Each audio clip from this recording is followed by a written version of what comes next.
Last week, it seemed like a normal day. I woke up, the sun was shining, it was a beautiful Florida day, and I was relaxing. Business was going good, everything seemed fine. And then all of a sudden, out of the blue, something happened in my business, which is my livelihood for my family, that almost devastated us. And I was like, wait a minute, what am I going to do here? And the panic started to hit. My heart started pounding, and my brain started doing the all too familiar race to the worst case scenario. And I started seeing images of myself on the side of the road with no money and no food and nothing to do, with my kids wondering how we're going to live. And I started to see, okay, what if I can't do anything? I've built this business since I was 19 years old. I don't have a college degree. I don't really have anything to fall back on. And the panic started to grow, and my heart was racing, and I didn't know what I was going to do. And I started to freak out. But then all of a sudden, something strange happened, and everything got calm. And I sat there and I realized the actual facts about the situation, that I learned something I can do, that I know something that people value, that I have a business I've built, and it's not the end of the world. And now I look at what happened last week and what's been happening this week and the stress that it causes, and I compare that to what happened 7 years ago when I used to drink, and it's like night and day. It is absolutely mind blowing how my brain can't go as far as it used to go, how my brain can't deal with the things that it used to deal with. I used to think these things, and I would stress, and I'd be up till 4 a.m. every night, and I'd have to take something or drink to sleep. And I'd have to drink around the clock because I didn't know what to do. And it seemed at the time, 7 years ago, that when I had stress, drinking actually helped me. It calmed me down for a moment, relaxed me for a minute. My heart stopped pumping for a minute. I could sit and relax and watch TV and not stress about things for a minute. But then, as if by magic, minutes later, the anxiety would come back full force. The stress would come back full force. The images in my mind of what I feared would get bigger and louder and stronger. And guess what? When I drank, I didn't have the ability to deal with things rationally. And back then, if this kind of thing happened, and this kind of thing did happen, is our audio connection okay? I can hear you. Okay, I think it might be something on your end. I'm not sure. But 7 years ago, I would have drove my business into the ground. I would have had crazy things to deal with, and I wouldn't have been able to make it out. And I almost didn't make it out last time. So today what we're going to do is talk to you about alcohol, anxiety, alcohol, and stress, and how they fit together, and what you need to know about how alcohol plays a role in our stress. So, Terry, how you doing? I'm doing okay. All Not too right. stressed out today. Is Terry's audio okay for everyone? It's really robotic and chunky sounding.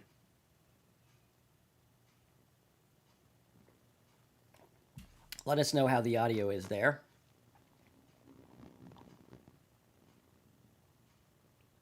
All right, try talking again. I'm doing good today.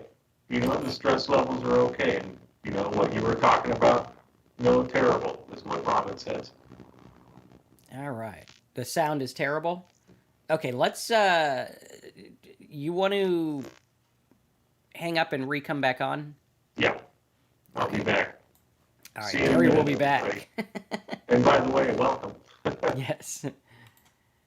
All right, guys, we're going to try to get Terry back on the line here in just a minute, and we'll go from there.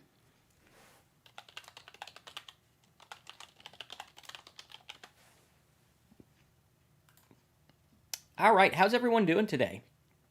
Is my audio okay? Type Marcus if my audio's okay.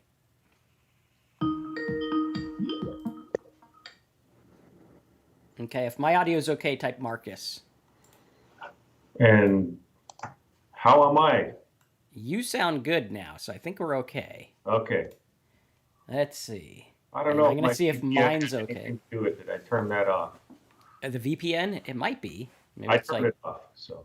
okay, maybe it's the voice protection network. There It's trying to you get go. you. Good thinking. That's some quick thinking there. Okay, I think we're good to go. Yeah. So Terry, tell us your thoughts. What it's like for you, because for me, it's weird. It's like a surreal feeling where I know I should be panicking like a crazy person, like I used to, and it's like I can't go there. It's like that door in my brain has been rerouted. It's Yeah. freaking weird, right? Yeah. Tell us what that's like for you. Yeah, nowadays one of the biggest things for stress for me, and you just alluded to it, was monetary situations, and I had some monetary situations in the past couple of months, and they could, I felt the stress building, and the biggest part of the stress is things like where I realize just wait a week or wait 2 weeks and see if this works out, see if trying this is going to work, trying this is going to work. Just wait, be patient. Oh my God. For a recovering alcoholic, patience is a difficult thing to come by sometimes, especially when it's, your livelihood and your living situation. But you know what? Nowadays, what I can do is look at the past and what's happened. I've made it through every time. I've had many, many financial situations, and I made it through every single time. And and I mean, I'm fortunate that that's happened. There's a lot of people that doesn't happen, and it turns out the worst. And I'm definitely sorry for that. But it's worked out for me as far as the stress level. And then and I, of course, like Marcus, think about the worst situation. What's going to happen if I become homeless? Well, then I think about, okay, what am I going to do? All right, got to pick up truck, things like that. Think about what I would do. Mm. But back when I was drinking, the stress definitely had a bigger impact.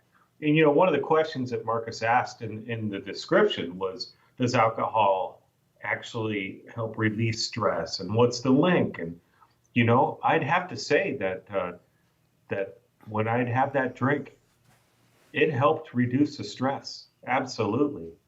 But it was always just temporary. I'd take that drink and get that feeling, and all those neurons in the brain would fire off, and I'd feel that feeling, and I'd feel good for a little bit.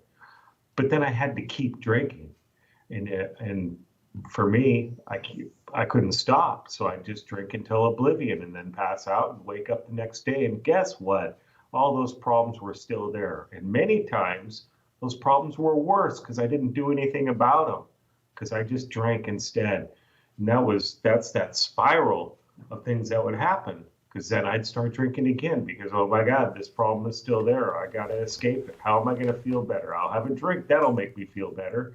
And then things would just get worse and worse.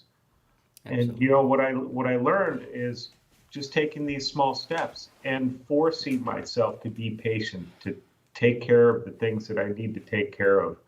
Don't worry about what's going to happen in the future as much. Of course, we have to think about the future. Of course, we have to make plans and for worst case scenarios. But how often does it truly happen? My worst case scenarios almost never happen. Sometimes, yeah, they did, but I was still able to deal with them sober.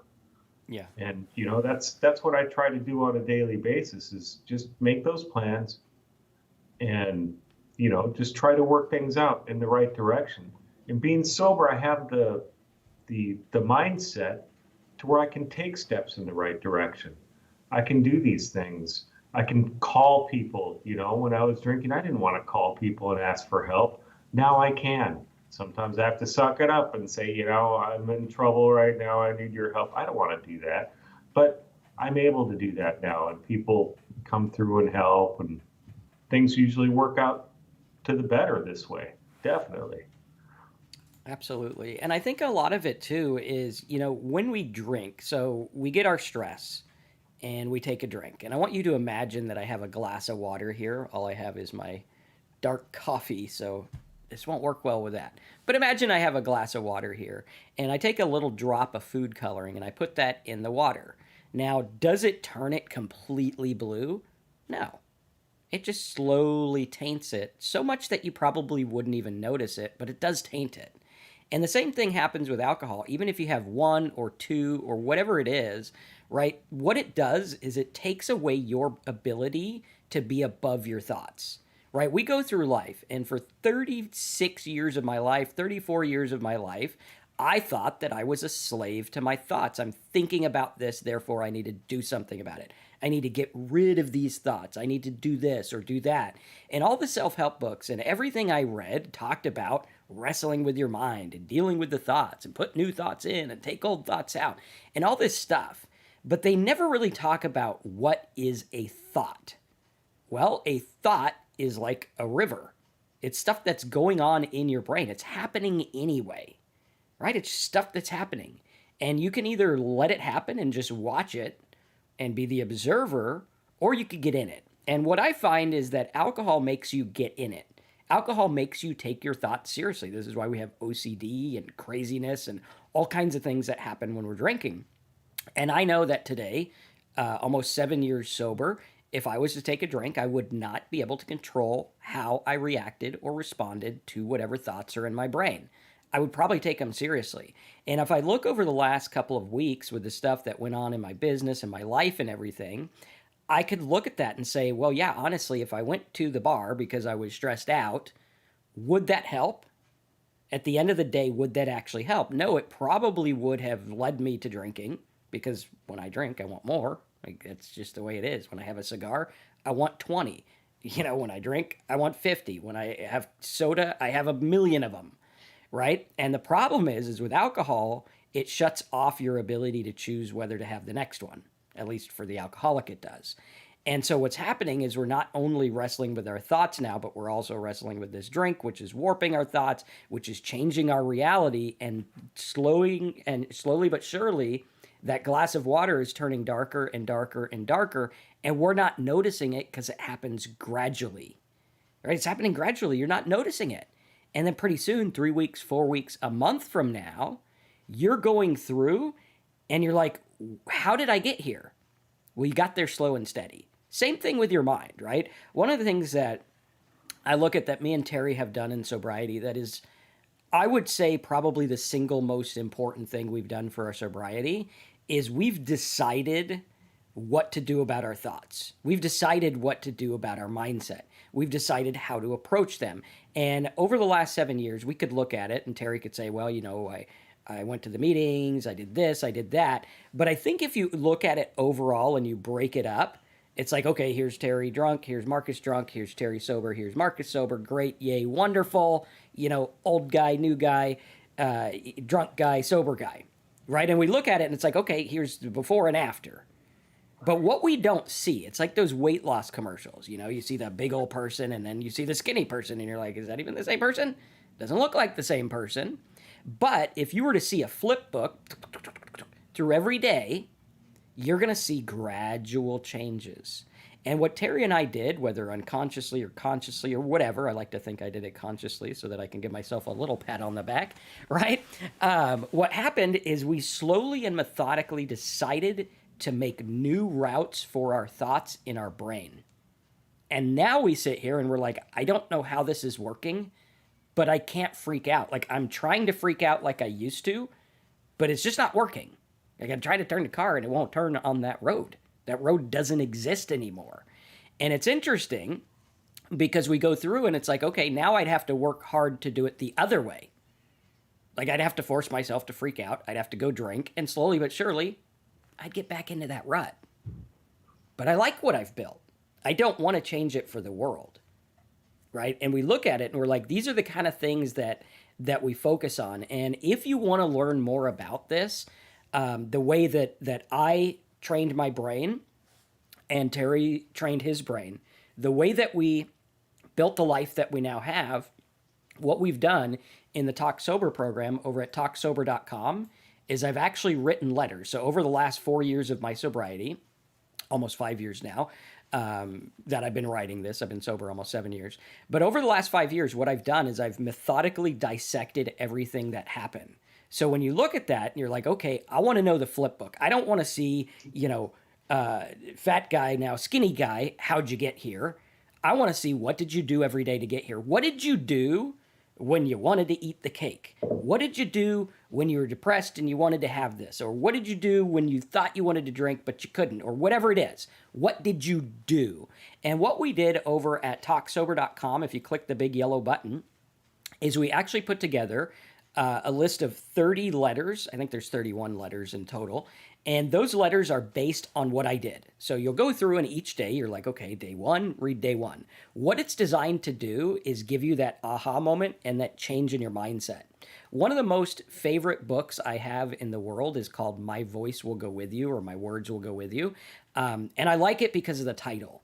And I like that title because when you look at this, it's like, hey, you might go through your day and you're like, hey, wait a minute. I remember Marcus or Terry said that, and this is sticking with me. And that's the idea of the Talk Sober program, is for it to stick with you, for you to read something, understand it, and go use it in your life. And what's going to happen is you're going to go through these letters and you'll see exactly how these different things work. You'll see exactly, oh, hey, that's how he got that mindset he now has about stress.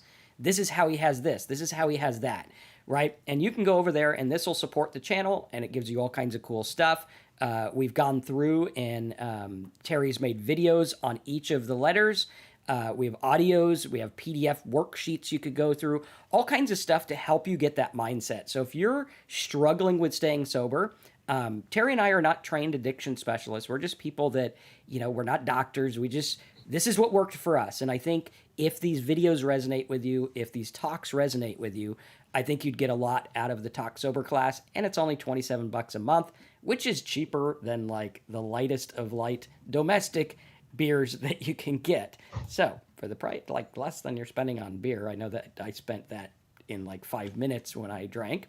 But it's something that'll help you. And you can go to talksober.com, click the big yellow button. You can sign up for that. You'll get instant access, logins, everything. You can cancel whenever you want. But I think you'll really get a lot out of it in understanding how this works. Because as we were saying, this mindset didn't come by accident. It came on purpose. I had to sit down and say, what am I going to do now? Drinking, my life, all that I had mustered up, landed me in a mental institute and drunk to where I couldn't quit. I couldn't. There was nothing. I mean, stress would come. I'd stay sober 3 weeks. Something would happen. I'd go back to drinking. Why? Because I didn't have the tools and the mindset to be able to deal with it. And now I shocked myself. I'm like, hey, how did I deal with this sober? And I think that's really important. Yes, it is.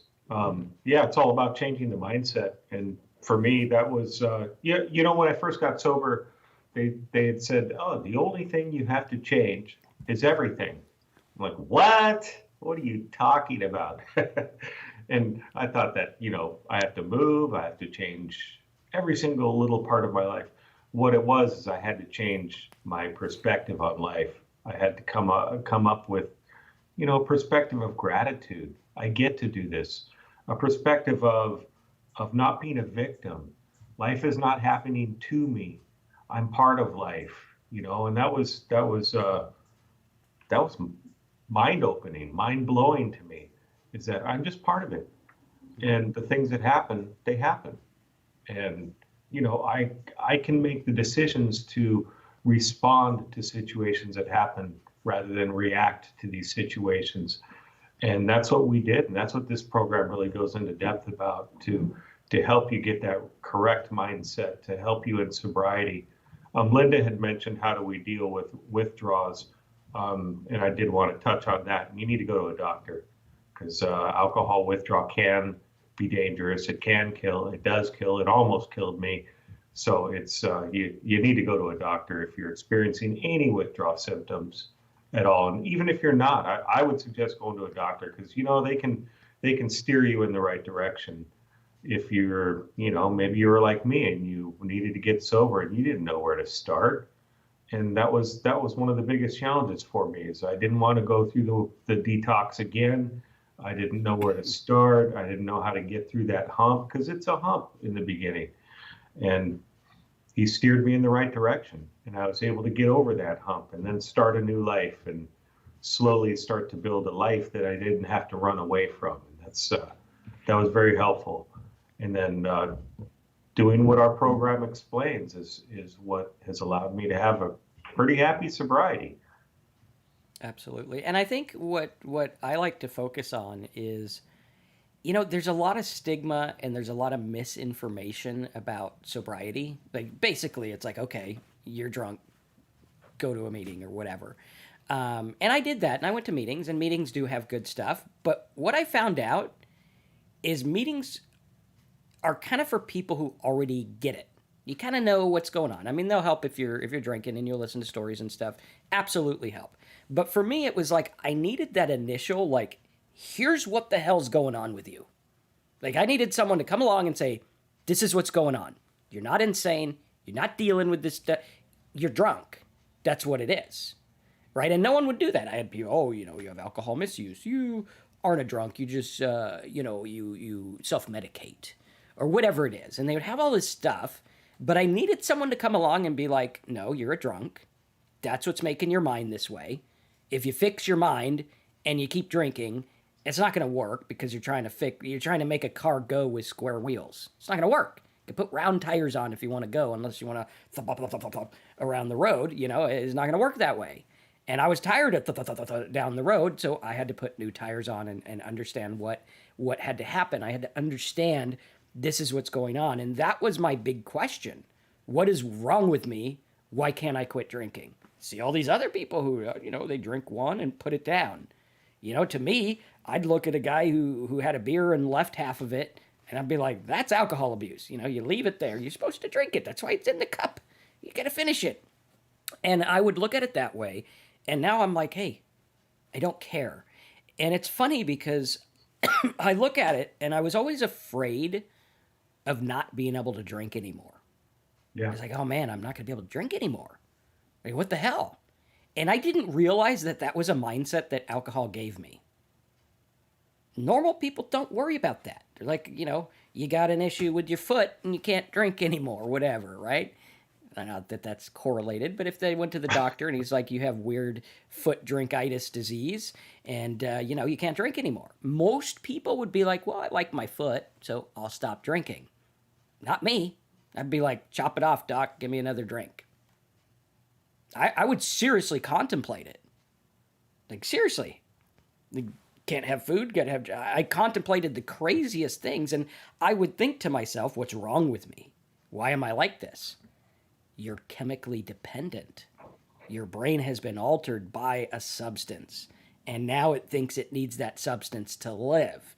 And I needed to go to the doctor, and I needed to figure out what's going on, and I needed to say, this is what... I needed to put blame where blame was due. Now, before I got sober, I blamed everything. Before I got sober, if this stuff happened in my business, it would have been someone else's fault. Now I look at it, and I'm like, okay, this was somewhat my doing. Like, I could have cleaned out these old things that would have made it not happen, right? I didn't know. Okay, now I know, but I would have blamed it. I would have been like, it's his fault. It's their fault. Now I'm like, yeah, I probably should have figured that out on my own, and it was a little bit of my own doing, and so now I'll fix it and I'll go on. Not back then. Back then it was everyone's fault. And back then it was everyone's fault that I was an alcoholic. It was everyone's fault that I was the way I was. It was because what happened as a kid, what happened as this. Instead of doing what I do now, which is the now what? Instead of saying, I'm broke because of this guy, I'm drunk because of this guy, I'm sad because of this person, I'm angry because the government, or whatever. Say, okay, here's the fact. This is the situation. Now what?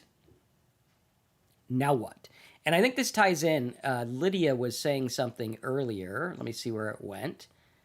Where was her something? I had it here, but my eyes are getting old. I don't know what's happening, but they don't see like they used to. She said something about she's getting her ex back in her life or something like that, I believe. Right. Yes. And she's talking about how it's toxic. It's toxic. I'm getting my ex back. Now, you can look at that. There it is. I've been letting my toxic ex back into my life, and we're all we are is drinking buddies.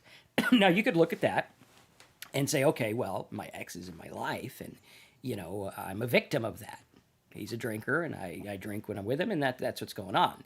Or you could look at it and say, what is more important to me? To have someone in my life that may or may not be good for me. It said it was toxic, so I don't think toxic stuff's good for you. And is a drinking person, or can I evaluate the situation? And remember, Rome wasn't built in a day, and you don't have to decide anything today. This is one of the magic thinking tools that I use all the time. I don't have to decide right here and now to get that person out of my life for the rest of my life. This is where people get hung up. You don't have to decide right now for the entire rest of your life if you're not going to drink. I don't know what's going to happen the rest of my life. I have no idea. I don't even know what's going to happen tomorrow. Last week I woke up and I thought I knew what was going to happen, and I had no idea, right? And, that was a minor bump in the road compared to some other stuff. And so we don't have to decide what's going to happen the rest of our life. All I need to do is say, this is what I'm going to do now. I know what drinking does to me. Therefore, I'm going to avoid everything that has to do with drinking or might make me drink or might cause toxicity. Now, when I got sober, I had some toxic people in my life, and I decided I'm going to shut my phone down. I'm going to go to rehab. I'm not going to tell anyone. I didn't tell anyone I went to rehab except my brother, so he knew where I was, and a couple of other people. Other than that, nobody knew. Didn't tell anyone, except the entire internet. But the toxic people didn't watch the internet stuff that I had at that time, right? And I deliberately said I'm going to protect myself from this. And had I not done that, I could safely say I probably wouldn't be sober today. Right? You go to the bar and you don't have the tools to deal with the bar, or you don't have a reason to be there, like I'm getting takeout food and that's it. You're going to get drunk. I think that's what happens. Right? You sit in the sun, you're going to get a tan. It's how it works. So you got to look at that. Yeah, you do the best you can. I was talking to a bunch of people about the topic of easy does it. And easy does it in sobriety, and that it's just basically you don't have to change everything at once. When I got sober and I finally made it through the detox and all that, I definitely set out some boundaries. Absolutely.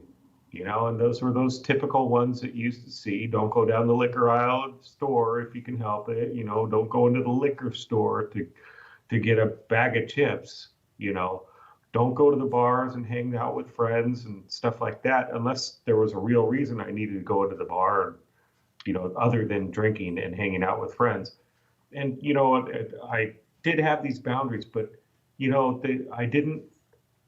I just took it easy. Didn't stress over it. Didn't stress about all these changes. Before I got sober, I was like, okay, I'm going to quit drinking, I'm going to quit smoking, I'm going to lose weight, I'm going to start working super duper hard, going to make lots of money, going to clean up my house that I haven't taken care of in 10 years, going to do this, that. There was just this huge list of stuff. Then when I got sober, it's like, I think I'm just going to stay sober today. You know what? It's 2:00 in the afternoon. I'm tired. I think I'm going to take a nap. That's what I had to concentrate on. The other stuff, I just took care of it when I was able to. Tried not to overload myself, but I also tried to stay busy so that I wasn't sitting there isolating and thinking about the drink. There's a combination of things I had to do, and that's what I did, and that's what helped me immensely, was just not worrying about it so much. If you go to any of the programs, sobriety programs, they definitely suggest things that you're supposed to do. Yeah, but the main one is just don't take that drink. One of the hardest things especially in that early sobriety, one of the hardest things was those friends that I just talked about. Those drinking friends, and I'd say they're all still friends now, and I see them on Facebook and things like that, and we give each other likes and, see them at the store and talk to them for a few minutes. I don't hang out with them anymore because all we did was drink together. So if I'm going to go hang out with them, they're going to want to go to a bar or go to their house, and they're going to want a big margarita, and then I'm going to say, can I have a Diet Coke? That's not conducive for my not drinking at all. And that brings up that stress that we're talking about here, is the stress of, oh, geez, I'm going to have to explain why I don't drink, or that I don't want to drink, or it's, something like that. And that just increases that stress. And so that's kind of what I do is I just take it easy. Easy does it. And that's what works for me. Yeah, and I think also in the case of someone like Lydia and others that are dealing with this, I know I did. Watch out for little tricks your brain's going to play on you because your brain is indoctrinated by alcohol. Like it's programming itself that I need alcohol to live. And so what's going to happen is you're going to find any excuse and anything to blame for you to drink. Anything. I mean, I don't even care. I'd have the silliest things like, oh, I need to go to the bar because of this or that, or I need to drink because these people are over and I have to drink because what are the people going to think of me? And, what are they going to do? And so what I did is I said, I'm gonna pull out a no BS policy. And I'm going to call BS on everything that I think I'm doing that could lead me to drinking. Right, I'm going to call BS on it. We go through this in the course at talksober.com. Just click the big yellow button. One of the letters is about calling out your BS. Understanding, hey, your mind's going to play tricks on you. So you got to get ahead of it, and you got to understand that it doesn't even matter. Like you might be sitting there and thinking, okay, why am I thinking about my ex? Well, because somehow, some way, that's linked to drinking. It probably has nothing to do with your ex. It probably has to do with drinking. It might have something to do with your ex. I don't know. Everyone's different. But I found that most things that I went back to that were not good for me was about my drinking. So I can have an excuse. This is why I need to drink tonight. Um, and you'll literally make your own excuses, which is crazy. And what you got to do is you got to call yourself out on it and be like, I'm not going to listen to that anymore. My job, my only job, is to not drink. That's it. That's my job. And when I got sober, that was my only job. I was like, okay, I'm going to do this. That's what I got to focus on. Without sobriety, all bets are off. Without sobriety, I have nothing. Without sobriety, all those worst case scenarios probably will come true. Without sobriety, I don't even have my mind. Can't even count on my own mind. And so I got to look at that and say, okay, what am I going to do? What am I going to do? And do what you got to do. Weigh the pros and cons. Is it worth having this person in my life? Is it not worth it? Guarantee your con list is going to be a lot bigger than the pro list. And you can make a rational decision about, hey, this makes sense. Right? And we got to look at that and we got to really understand what's going on because staying sober is so important when you're building that new mindset. Right? And then some people think, oh, well, when I have the new mindset, then I can drink. Well, when you have the new mindset, if it works properly, you're probably not going to want to drink. I don't. I have no desire to go drink.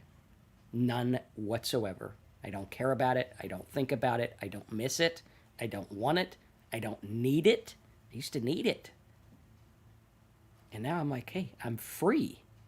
Yeah. I'm free. And that freedom comes with a responsibility. That freedom for me, the responsibility for me is that it's, my sobriety is my responsibility. It's no one else's. My ex-wife, she was my drinking buddy. Did she let me drink myself into alcoholism? No. I mean, I have to look at it from her perspective. She was not and is not an alcoholic. At least I don't think she is. That would be for her to decide. But I really don't think she is. So from her perspective, us drinking together was fine because she's looking at me like I'm not an alcoholic because she just didn't realize the magnitude of my drinking. And so I had to take the responsibility for my alcoholism. It was me that did it. My drinking did it to me. It wasn't anybody else. There wasn't any other outside influence.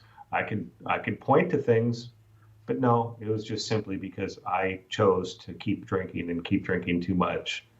And that's a hard thing to swallow sometimes, It's like, dang, I'm an alcoholic because of this in my childhood or this happened. No, it was just because I drank too much. That simple.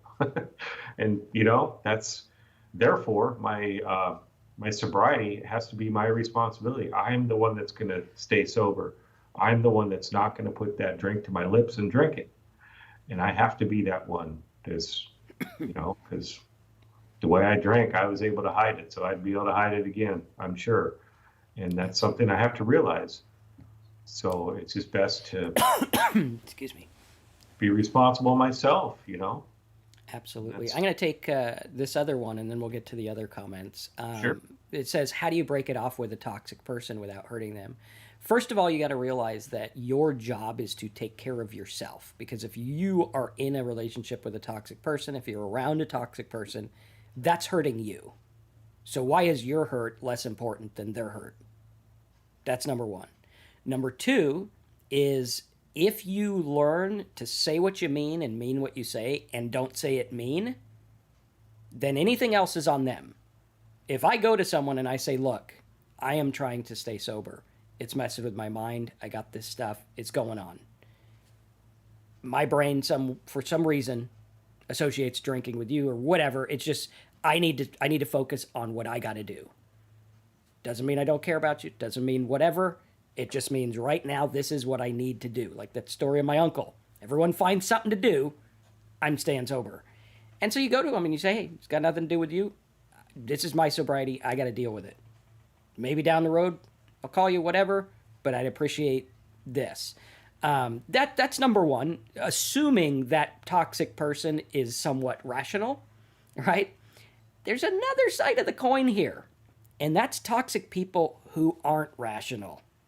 If it's a toxic person that's not rational, who's got a screw loose or whatever it is, then just my advice would be ghost them.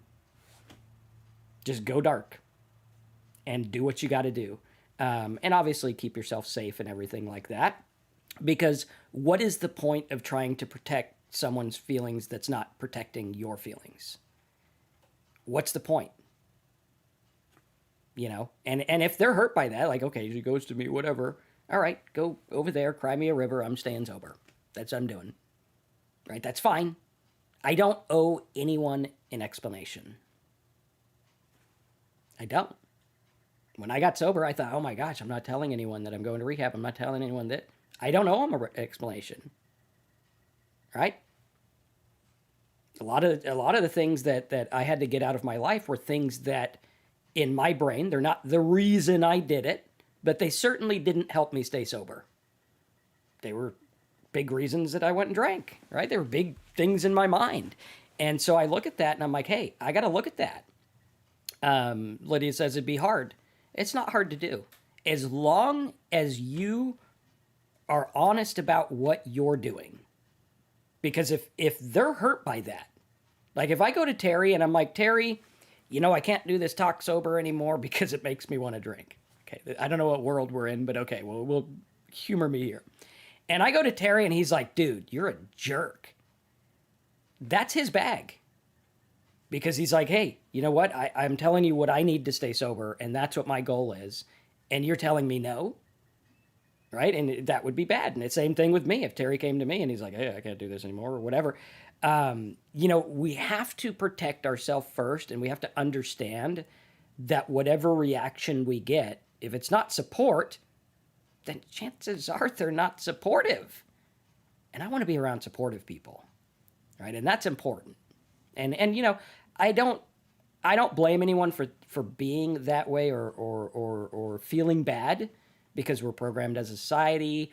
Those people are in our life because, you know, we somehow were okay with it. Like a healthy person, if a toxic person comes up, you're going to be like, hey, buddy, take your toxic crap out of here. They're going to smell it a mile away. People like me, we don't. We're like, hey, here's a friendly person. That's all right that they got, you know, 500 different letters after their name. Not doctor, but, you know, mental issues, right? We don't notice it. So what I got to do is I got to protect myself. Yes, indeed. And a doctor's a great place to start. Mm-hmm. You know, my wife that I have now, so ongoing in your sobriety, it's good to have support along the way as well. And along those same lines is what Marcus is just talking about, being honest. I'm honest with my wife now. You know, I discuss with her my sobriety. I discuss these things as to what I'm doing, and I'm going to go hang out with these sober guys up at the park. We're having a barbecue. Do you want to come along, or you want to stay home? I understand if you want to stay home, that's fine, no problem. But I'm just honest with her and honest with her about the struggles too. It's like, oh yeah, I just kind of thought about drinking the other day, and it's like, really? She's very concerned and very supportive, and she's supportive of the things I need to do for my sobriety, and that's huge. That's huge in my life, and that comes from being honest all the time about it, and that's what I try to strive for all the time with everybody, and that's what works the best. Once and that has to come from the heart. If I'm fighting it on the inside, it's gonna show, and it's gonna hurt me, and it could lead to that drink. I have to be full in, and sobriety has to be my number one priority, and it is, and that's what works for me. Yep. So yeah. Let's take a couple more comments. Let's see. Josh says he drinks a lot, but he never drinks before 2 p.m. Alcoholism doesn't have an alarm clock. Right. If you drink and it causes negative effects in your life, according to the definitions I've read with my non-doctor opinion and no letters after my name, that makes you an alcoholic. Continuing to drink despite negative consequences in your life. Alcohol's causing issues. Like normal people, if they were like, hey, you know what? Every time I, pick up this lighter, I slap myself in the head.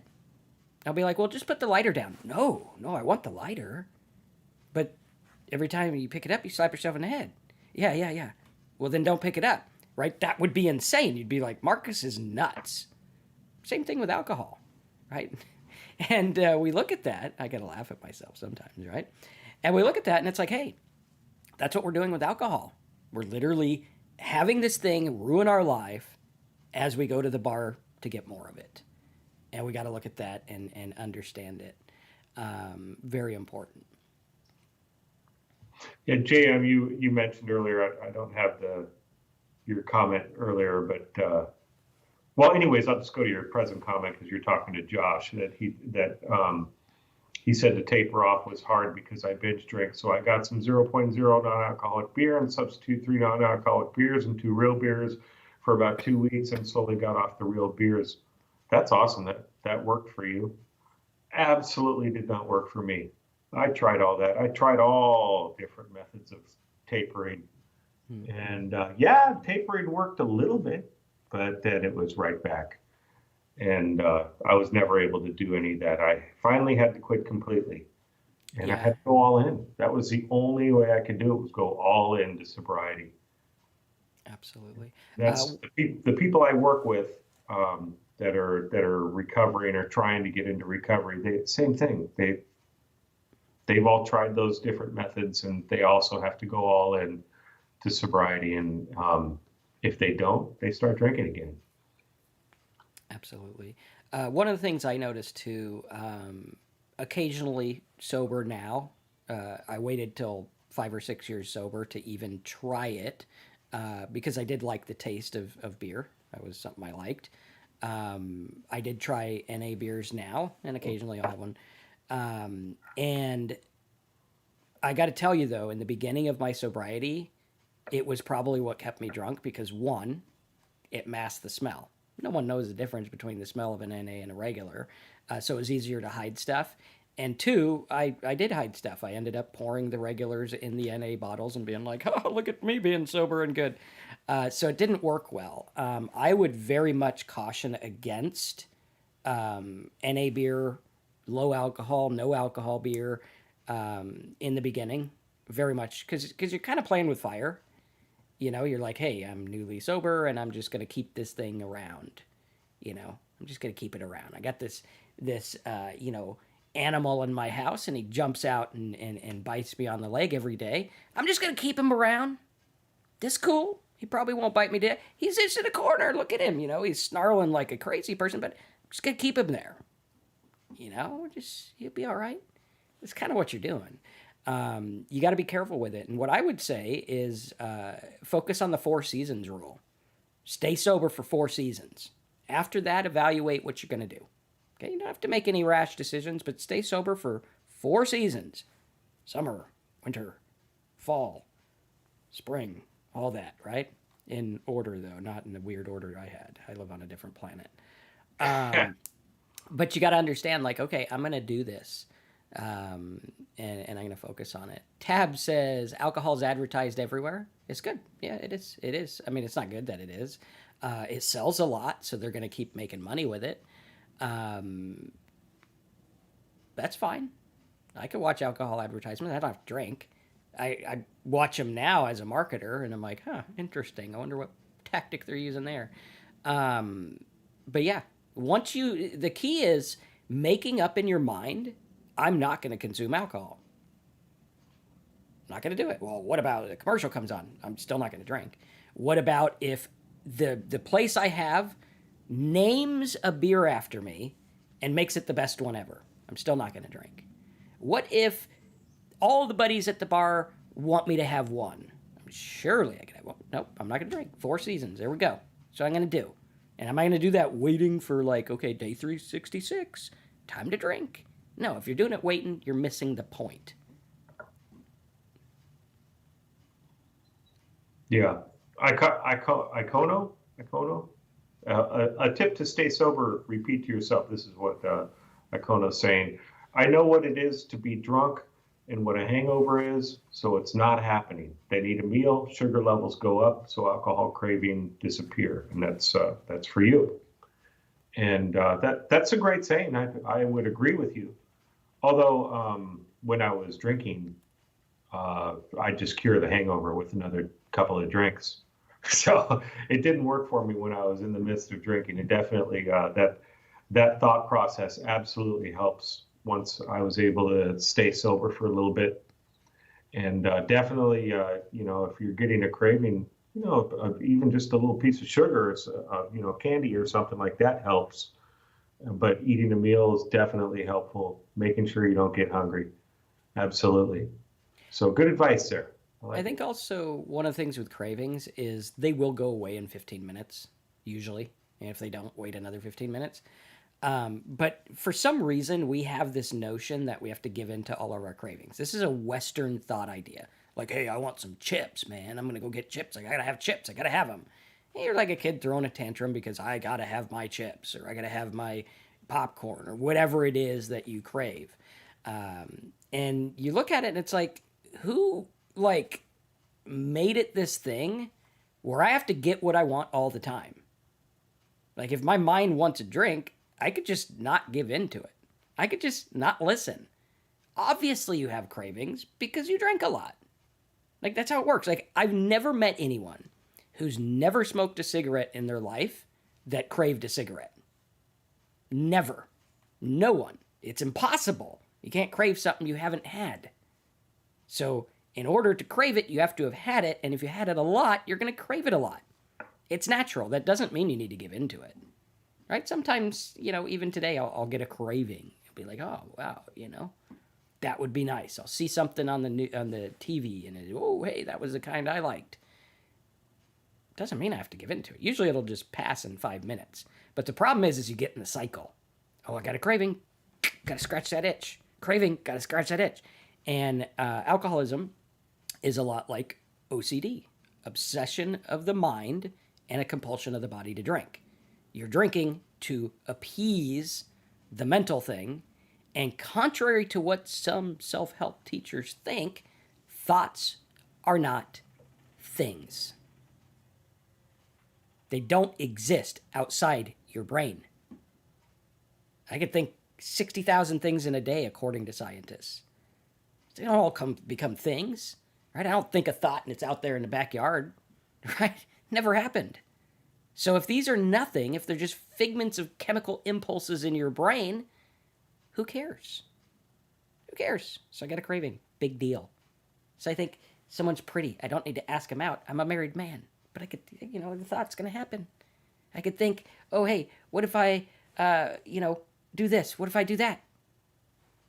Happens all the time. Why is it any different with alcohol? It's just a thought, chemical impulse, go away.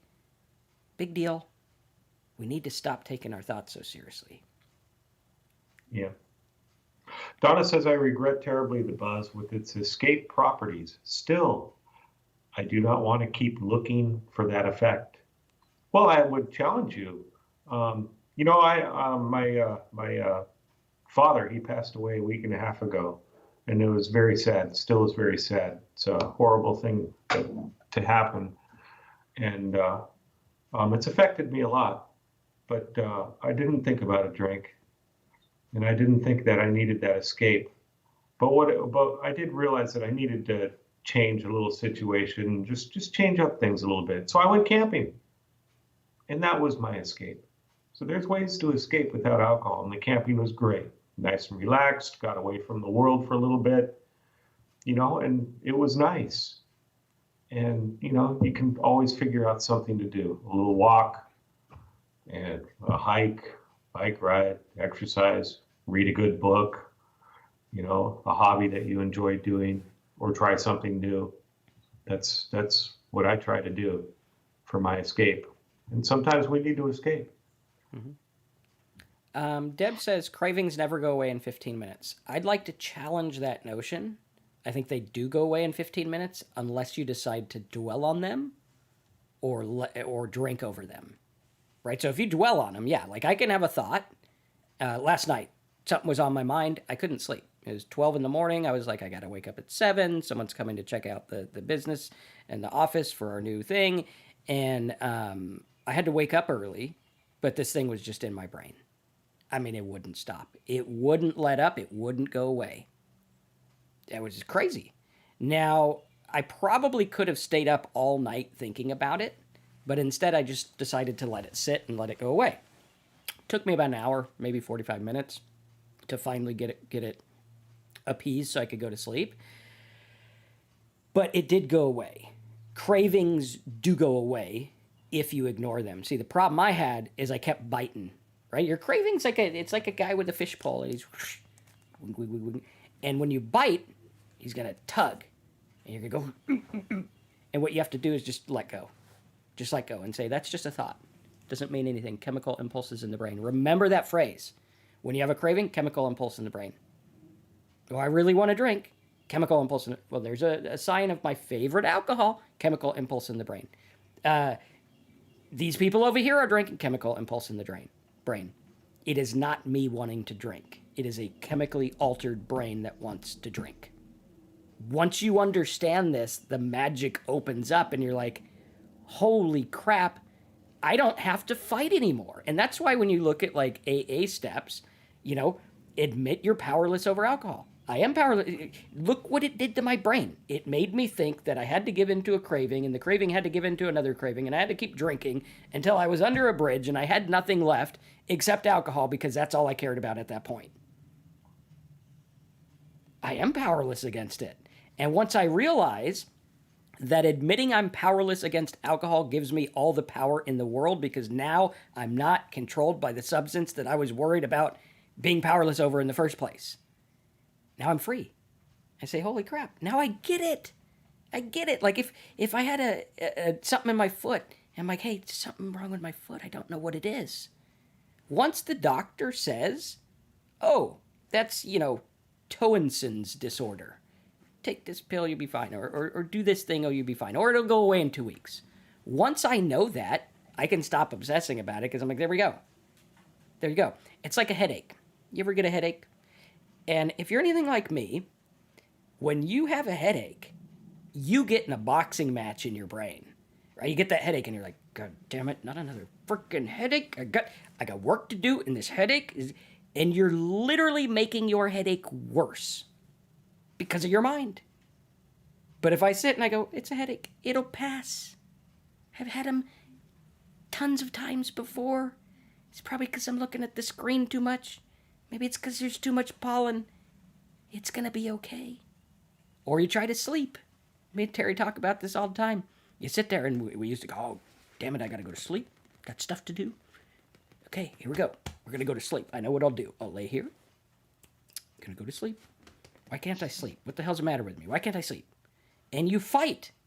But if you just sit there and relax, you'll probably fall asleep in 10 minutes anyway. Last night, my brain was going. I just said, okay, I'm going to relax. I'm going to let my brain do its thing. Eventually, I'll fall asleep. If not, at least I'm resting, and I got coffee in the morning if I need to be awake. And so I look at it, and all throughout our lives, we're fighting everything. Stop fighting alcoholism. Give up. Hey, it won. Messed with my brain, did the stuff, don't know why it does it, doesn't matter. But I'm going to stop fighting. And by stop fighting, I don't mean go to the bar and, oh, I'll stop fighting and just get drunk. No, I mean, hey, I don't have to fight you anymore. You're dead to me. Go away. And when you get a craving, doesn't matter. Unless you fight it. You could sit and I fought cravings for like weeks. And I thought it was a wrestle and a fight. Now I don't have to fight them. I'm like, hey, of course. You know, I saw a red bike. I used to love Fat Tire beer. I used to get it on tap in my office and drink it by the gallons. And I loved it. And now I see a red bike and I'm like, Fat Tire would be good. And I'm like, yeah, it might be good. It might not be good. I don't know. Haven't had it in 7 years. It might taste like shit now. Or it might be better now. I don't even know, and I don't even care. I don't have to think about it. A red bike made an association in my brain. That's how our brain works. Big deal. All right. I talked way too much. So, Terry, go ahead. Oh, sorry, I fell asleep. Donna says, what are your feelings on the use of prescribed benzos by a doctor in the case of stress, anxiety becomes very strong, and you want to reach for wine? I have taken none, afraid of another addiction. Yeah, that would be pretty much my attitude on it as well. I'd be afraid of another addiction. Marcus and I were in a rehab, and there was people there that were addicted to benzos. That one's a really tough one to get off of. But I don't know. That has to be a question for your doctor, and the question in the discussion being completely honest of your fears of, addiction to something else, and then what they recommend. And you'd want to make sure the doctor understands addiction, which I would assume most do, but I don't know. But that's something to be really careful of. For me, I'm addicted to alcohol, but I'm not going to do anything, because once addicted to alcohol, I've seen it way too many times. You're addicted to everything. And maybe I am, maybe I'm not, but I just assume I am. Yeah. I wouldn't be doing any of that. I know I'm addicted to more. If I order an extra large pizza, I am liable to eat the entire thing, even though I was full after 3 pieces. I mean, that's me. I'll just do more. I want more. Coffee, drink way too much of it. I want more. That's me. I would preface that also by saying, always listen to what your doctor says. Yeah. But also ask why. Like, say, hey, you know what? I know you prescribed this, and you're the doc. I'm the patient. I listen to you. I do have this addiction thing. Because a lot of times they don't know. They're like, hey, this is what works for everyone else, and that's fine. Well, I'm not everyone else. I'm an addict, so I tell them that. Years ago, to give you an example, I think we're almost out of time, but to give you an example, I was on a medicine for my asthma, which you can hear has been kicking up today, which is why I'm looking around for my inhaler. I'm not going nuts. I'm just seeing if I have it in here. I don't know, it might be in the house. I think I'll make it. But they prescribed something that was very akin to the type of stuff like meth, right? It kept me up, and I was like, wait a minute, I like this too much. And so I had to go to them and be like, hey, is there something else I can do? Because I like this. I could see myself having this all the time. And luckily, being sober, I was able to catch it in time before I, got too far. But you got to be careful with it, and you also got to listen to your doctor. I told them, hey, can I do anything else? And if they were like, hey, there's nothing else you can do, you have to have this, then, I'll take it in a room with a bunch of addicts so they can watch me. Not addicts that are still using, but recovered addicts, right? Let's preface that. We don't want to do the wrong thing. But yeah, I'm going to do that under supervision so that I know. And when I did take it, I asked my wife, hey, check in with me, see how it's going. Yes, indeed.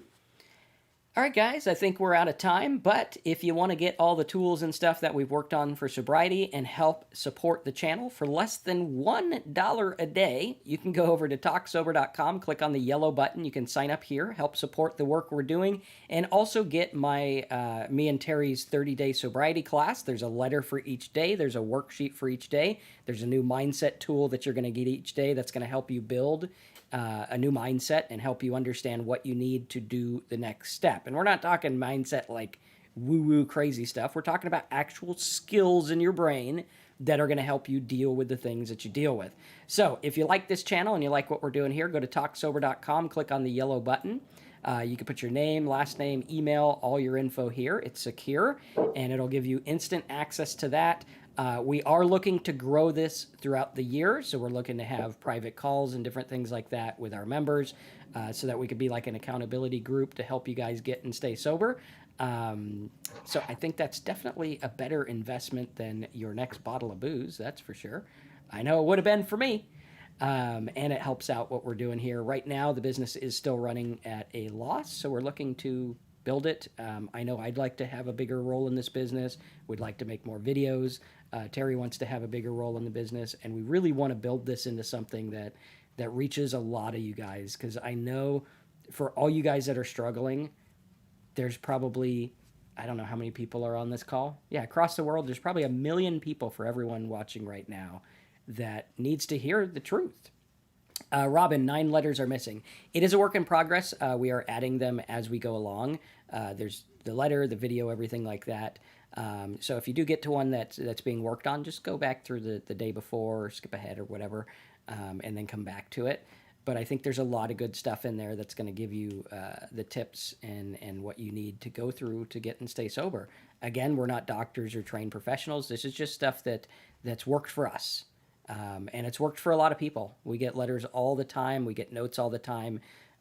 People are watching the stuff, they're consuming the content, and they're staying sober. Now, we don't get letters from everyone, so I have no idea what the average result is. But, people are resonating with it, and I think it really helps if you go through it and focus on what you got to do. So, thanks for being here. Hop over to talksober.com. Now, over the next couple weeks, go to talksober.com. I got some things that I'm working on. Some cool stuff, whether you join or not. It would be helpful if you join, but if not, there's going to be some other free resources on there too, and it'll help you with that. So we got a redesign coming out. So that's about it for today. Thanks for being here, and we'll see you guys next week. Thank you, everybody.